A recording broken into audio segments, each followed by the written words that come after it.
Jacques Terpent, bonjour. Bonjour. Donc, le dernier tome de la saga 7 Cavaliers, d'après l'œuvre de Jean Raspail, vient de sortir en septembre dernier. Est-ce que vous voulez bien nous parler de l'univers de 7 Cavaliers, pour commencer? 7 Cavaliers, c'est un monde imaginaire, c'est un conte. On aura remarqué que Jean Raspail ne nomme même pas la ville des Margraves, en fait. Elle n'a pas de nom, on dit la ville. Donc c'est un conte, un Margravia situé comme ça dans une Europe hypothétique, on va dire, aux confins de l'Europe. On ne sait pas trop le situer géographiquement, c'est une marge comme ça. Margrave d'ailleurs veut dire marquis, c'est-à-dire celui qui tient la marche. Et ce monde-là, c'est en fait un concentré de notre vieille Europe. On a noté que les noms, entre autres des personnages de Pickendorf, donc le classique de la mythologie raspaïenne, jusqu'à Vénier, jusqu'à Van Beck, sont des noms qui balaient les peuples européens. Donc ce monde des Margraves, c'est celui de l'Europe.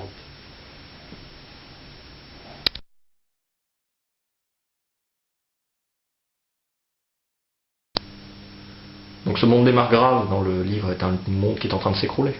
Oui, c'est un monde qui s'effondre.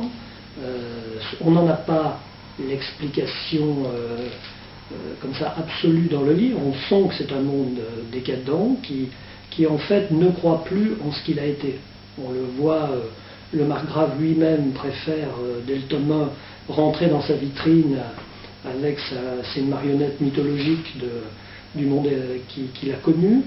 Et on voit très bien que la jeunesse, d'une rare violence par moment, est en fait une jeunesse qui refuse le monde dont elle vient. Le sujet de 7 Cavaliers, pour moi, est notamment le refus des héritages, qui est un des mâles européens, au fond.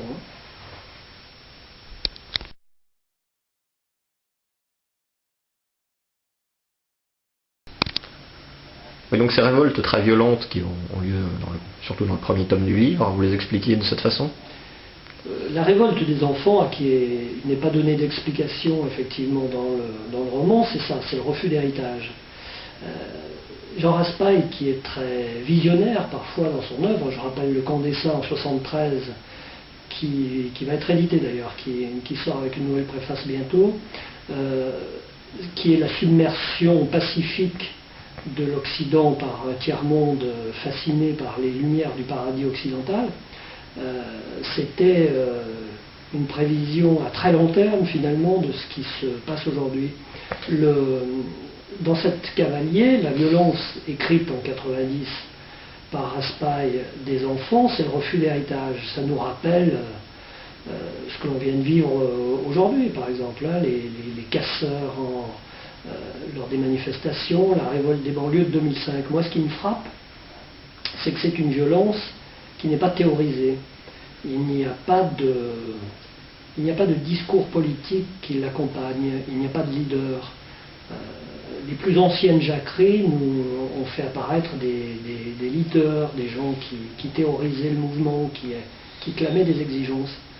Je trouve intéressant aujourd'hui de voir que personne n'émerge. On se rappelle encore d'Étienne de Cloix qui était la révolte des pastoureaux en plein Moyen-Âge. On serait bien incapable de nommer un leader de la révolte des banlieues de 2005. C'est une violence qui n'a pas les mêmes origines.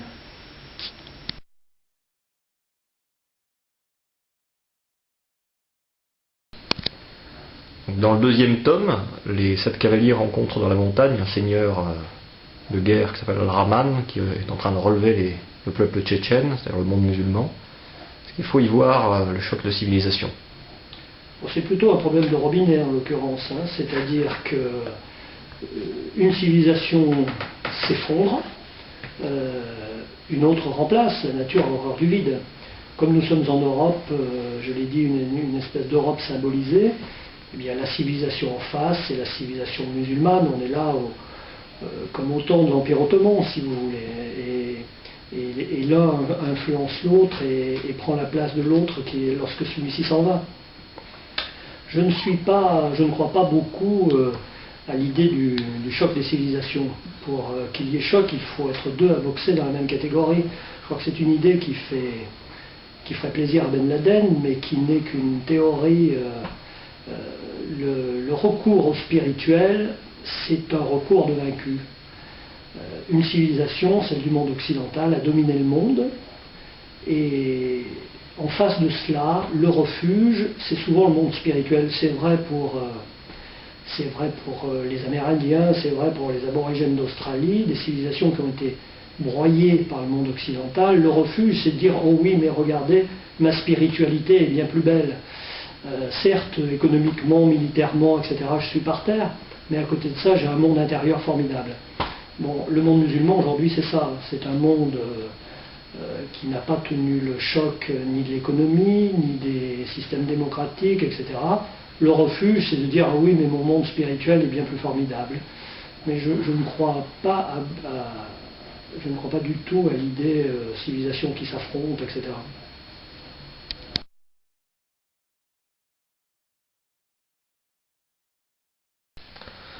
Donc le tome 3 a pour couverture le plus jeune des 7 cavaliers, qui a repris pour lui finalement la bannière de ses ancêtres. Est-ce que le thème du tome 3 est une certaine espérance, une forme de renaissance?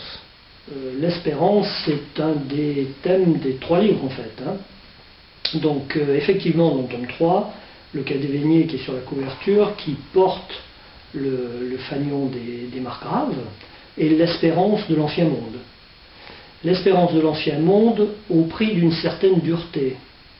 On a compris le Cadévénier a compris que la survie se fera sans concession. C'est ce qu'il explique à Arnaud Valric, le jeune podestat de Saint-Gall, où il lui dit, et il essaie de le former, il en profite pour épouser sa sœur, de la méthode qu'il faudra appliquer pour maintenir cet ancien monde. Et elle est effectivement impitoyable. Donc le Cadévénier, c'est l'espérance de cet ancien monde à survivre, mais au prix d'une certaine dureté et de conditions assez strictes. Chaque cavalier porte en lui une espérance. Monseigneur Van Beck, qui est très présent aussi dans ce dernier tome, et qui fait une assez belle sortie, espère, lui, que son attitude suffira à maintenir son monde. C'est un évêque qui ne croit pas en Dieu, mais on est là dans un des thèmes les plus raspaïens, l'attitude comme colonne vertébrale de conduite et comme colonne vertébrale dans la vie, en fait.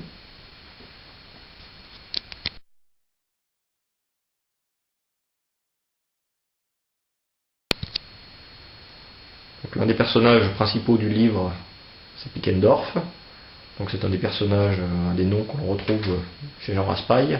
Oui, c'est une famille mythique de l'œuvre de Jean Raspail, qui y a consacré plusieurs romans, notamment Ouarzara, qui est un roman entièrement consacré à l'histoire de cette famille. C'est une famille de Prusse et qui traverse son œuvre. Alors parfois ce sont des personnages qui ne sont que des silhouettes qui traversent un roman. Parfois ils ont un rôle très important. C'est le cas du colonel-major Sylve de Pickendorf, qui est le héros de 7 cavaliers.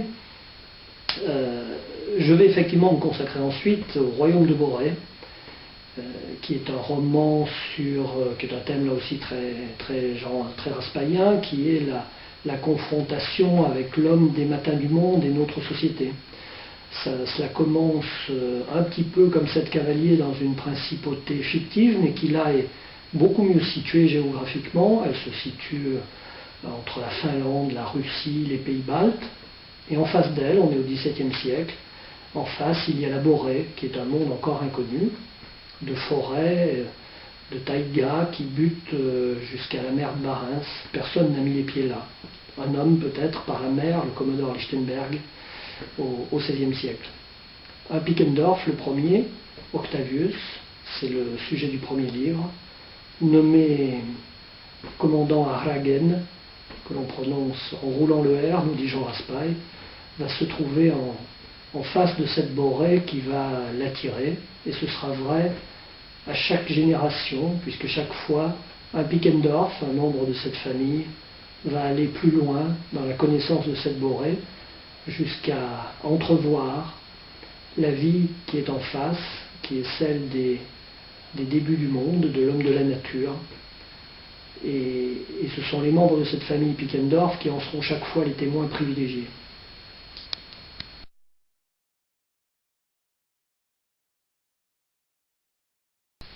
Pour terminer cette interview, Jean Raspail et vous? C'est une rencontre, parce que c'était moi, parce que c'était lui, disait l'autre. J'ai commencé, je le dis souvent, à lire Jean Raspail dans les années 80, par un roman que j'aime beaucoup, qui est Qui se souvient des hommes. Et c'est pour moi mon entrée principale chez Jean Raspail. Ça rejoint un petit peu la Borès, c'est-à-dire l'homme des peuples oubliés, etc. Et puis j'ai tiré le fil, comme on fait chaque fois, j'ai lu toute l'œuvre. Et Jean Raspail disait dans une interview il n'y a pas si longtemps, nous faisons plus du Terpain et du Jean Raspail, c'est devenu du Raspan et du Terpail. Voilà, c'est un très joli compliment. Je me suis attelé à transcrire son monde en bande dessinée, et si le public nous a rejoints, c'est effectivement parce que je crois que ce monde-là me correspondait et que j'arrive à le mettre en image. Maintenant, la bande dessinée, ce n'est pas la littérature, c'est pas la grande peinture. C'est, je dis souvent, et mes collègues me le reprochent, que c'est un petit art mineur. Je considère que la bande dessinée, c'est un petit peu comme la chanson. C'est-à-dire qu'il faut faire passer quelque chose, il faut faire passer une atmosphère. Et je crois que c'est François Truffaut qui disait les petites chansons à la radio disent souvent la vérité. Donc voilà, la bande dessinée aussi dit souvent la vérité d'une œuvre. J'espère que c'est le cas avec Jean Raspail. Un mot de la fin? La suite en images.